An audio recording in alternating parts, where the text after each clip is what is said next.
સુરતના હીરા બજારમાં નકલી રફ હીરા વેચવા આવેલા દલાલ સામે શંકા જતા વેપારીઓ ડાયમંડ એસોસિએશન ખાતે લઈ જઈ હીરાની તપાસ હાથ ધરી હતી। સુરતના હીરા બજારમાં રોજે રોજ લાખો કરોડોના હીરાનું વેચાણ થાય છે અને તેમાં વિશ્વાસ પણ ધંધો થતો હોય ત્યારે આજરોજ સવારે વરાછાના હીરા દલાલ રમેશ માવાણી પાસેથી બે વેપારી કૃણાલ બોરડ અને ગૌરવ કાનાણી રફ ડાયમંડ ખરીદ્યા હતા। જો કે તેઓએ શંકા જતા તપાસ કરતા હીરા નકલી હોવાનું લાગતા જ ડાયમંડ એસોસિએશનની ઓફિસે પહોંચી ગયા હતા અને તપાસ કરતા હીરા ડુપ્લિકેટ હોવાનું બહાર આવ્યું હતું। જ્યારે આ અંગે દલાલને પૂછતા તેને અન્ય દલાલ હીરા આપી ગયો હોવાનું અને સૌરાષ્ટ્રના બોટાદ દલાલ હીરા આપી ગયો હોવાનું જણાવ્યું હતું। તો હાલ ડાયમંડ એસોસિએશન દ્વારા હીરા કબજે લઈ તપાસ કરાઈ છે। કૃણાલ બોરડ। કૃણાલભાઈ જણાવો કે શું પ્રકાશમાં આવ્યું અને તમે કઈ બાબતે સુરત ડાયમંડ એસોસિએશનને જાણ કરી છે? સુરત ડાયમંડ એસોસિએશન હમણાં સેમિનાર થયેલો, એમાં મને જાણવા મળ્યું કે નેચરલ ડાયમંડની સાથે થોડું સિન્થેટિક ડાયમંડનું આવી રહ્યું છે। તો એમણે કીધેલું કે આવો તમને કોઈ કેસ લાગે, કોઈ ડાઉટ લાગે તો ખોટી માર્કેટમાં અફડાતફડી કરો એની કરતાં તમે અમને આવીને જાણ કરો, એની માટે અમે જે અમારાથી બનતા સોલ્યુશન હશે એ કરશું। એટલે મારી પાસે મને ડાઉટ લાગ્યો તો હું પેકેટ લઈને એમની પાસે આવ્યો અને મેં એમને કીધું કે ચેક કરી જો કે આ ડાઉટ લાગે છે મને સિન્થેટિક છે કે નથી। એમને ચેક કર્યું અને એ ખરેખર સિન્થેટિક હતું। કેટલા ડાયમંડ હતા, કેટલા કેરેટ છે અને શું કિંમત હશે? એ કિંમત તો અંદાજિત એમને જે પાર્ટીએ વેચવા માટે મોકલેલું 21,000 સમથિંગ કીધેલું અને 1 કેરેટ ને 28 સેન્ટ છે। વેપારી તરીકે તમે શું માનો છો? સિન્થેટિક ડાયમંડ જે મળ્યા છે કેટલી ગંભીર ઘટના છે? અત્યારે તો ગંભીર જ કહેવાય ને, જે તૈયાર હારે સિન્થેટિક ડાયમંડ જે ડુપ્લિકેટ માર્કેટમાં આવી ગયું છે એના હિસાબે માર્કેટ ભાંગ્યું છે, તૂટ્યું છે, એના હિસાબે વિશ્વાસ ગુમાવેલો માર્કેટમાં।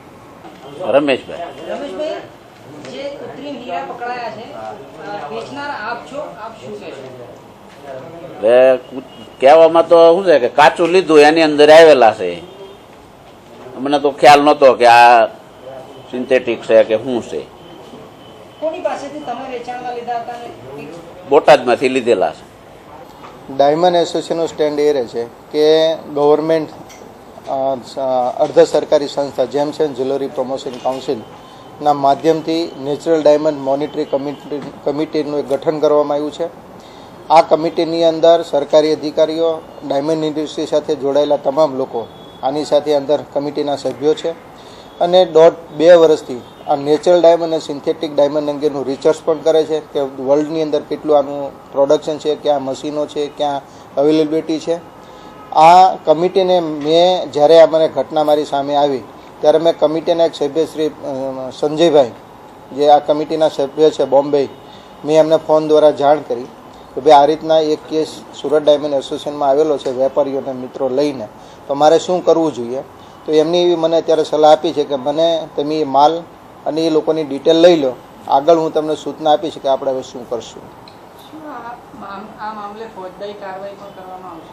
મેં કીધું એમ મોનિટરિંગ કમિટી જ્યારે સરકારી અર્ધ સરકારી સંસ્થા દ્વારા જ્યારે ગઠન થયું હોય અને ત્યારે એ જે કંઈ ડિસિઝન લે એ વધારે એ શું કહે છે પછી હું કંઈ સ્ટેટમેન્ટ આપી શકું કે હવે આગળ કાર્યવાહી કઈ રીતના એ લોકો કરશે। સુરેશભાઈ, આટલો બધો પ્રચાર આપણે કરી રહ્યા છે, અવેરનેસ લાવવાનો આપણે કામ કરી રહ્યા છે, પરંતુ તેમ છતાં ઘટના જ્યારે પ્રકાશમાં આવી છે અને રફમાંથી તૈયાર હીરા થયા છે, એટલે રફ હતી, શું એ જ કહી શકાય કે કૃત્રિમ હતું અને ત્યારબાદ આ તૈયાર હીરા થયા? તો ક્યાંક ને ક્યાંક એવું લાગે છે કે આપણી જે અવેરનેસ, જે આપણું કેમ્પેન છે ઓછું પડેલું છે ને હવે કંઈક નવું કરવાની જરૂર છે ને। કેમ્પેન તો પોઝિટિવ થયું।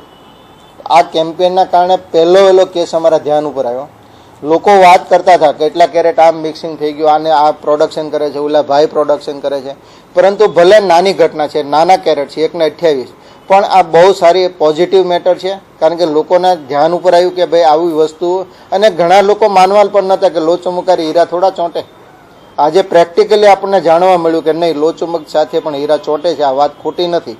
એટલે પ્રાથમિક રીતે દ્રષ્ટિએ જોઈએ તો લોકોમાં એક અવેરનેસ આવશે, જે જાગૃતિ બતાવી છે બજારના લોકોએ, એના કારણે એક બજારના લોકોએ પણ વિચારતા થયા છે કે આ ખોટું થઈ રહ્યું છે અને ક્યાંકથી અટકાવવું જોઈએ।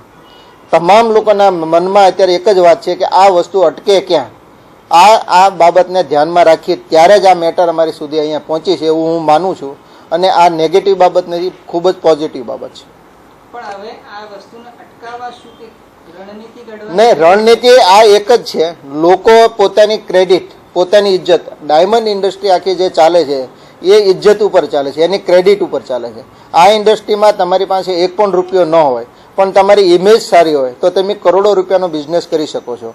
જ્યારે એની ઇમેજ માર્કેટની અંદર કોઈ વ્યક્તિની બગડે અથવા કોઈ વેપારીની બગડે ત્યારે એ હું એવું ચોક્કસ માનું છું કે એ ડાયમંડ ઇન્ડસ્ટ્રીની અંદર એને આગળ ફ્યુચરમાં કામ કરવું હોય તો ઘણી મુશ્કેલીઓ નડે અને આ મુશ્કેલીઓનો સામનો ન કરવો પડે અને એની માટેથી આમાંથી દૂર રહે એ આના કારણે ઘણા લોકોને શીખ મળશે.